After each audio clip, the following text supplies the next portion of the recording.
Hello, I'm Dr. Brandt Gibson, and today I want to talk to you about nerve conduction velocity test.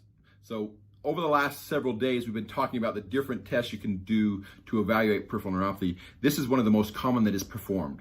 The nerve conduction velocity test is an electrical stimulation that tests the signal from one location on the nerve to another location on the nerve.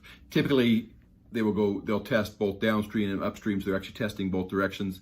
And a lot of times they'll actually do an electromyogram as well to test the muscles. Advantage of doing a nerve conduction velocity test and an electromyogram is you're testing peripheral neuropathy for large fiber nerves to see how well they're being conducted, as well as for motor nerves to see if there's any issues with the muscles in this process, motor neuropathy, for example.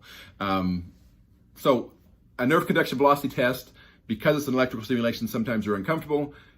People don't always love them. They are commonly used to diagnose peripheral neuropathy by many individuals. The problem with that is you can have a normal nerve conduction velocity test and still have certain types of peripheral neuropathy. You can have a small fiber peripheral neuropathy and get a normal nerve conduction velocity test. You can have a autonomic neuropathy and get a normal nerve conduction velocity test. And if you're not doing the EMG, the electromyogram, you can get a normal nerve conduction velocity test and have a motor neuropathy that is not evaluated, not tested. So it is very, very important that you do this. In testing this, they're basically looking for several different things in the nerve conduction velocity test. One is they're testing going from the spine distally or away from the spine to the peripheral nerves and back. You will actually be testing how well is the signal getting to the spine, how well is the signal coming from the spine. You can also say, okay, are we getting any interruptions in the signal in certain nerves? So it's testing individual nerves to tell us the peroneal nerve, for example, has a problem in this location where the signal just doesn't go past that point, and it could be a compression type neuropathy, for example, like a carpal tunnel, where you say, okay, I've got a carpal tunnel. The nerve conduction velocity test will show that there's an interference at that location. You also can actually do really specific to different areas by moving the probes around.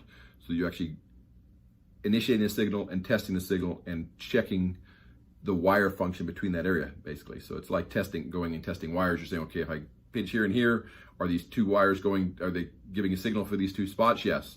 What if I go here and here? Is it still getting the signal?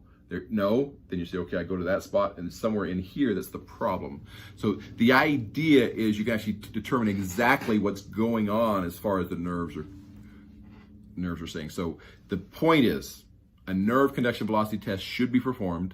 It should be evaluated. It will give you an indication if you have a back problem that could be playing into this, but it will also, like we said, tell you a really good amount of information about how well the large fiber nerves are functioning, whether it's just the nerve conduction velocity test for large fiber sensory neuropathy, or if it's the motor nerves as well, which are usually large fiber nerves.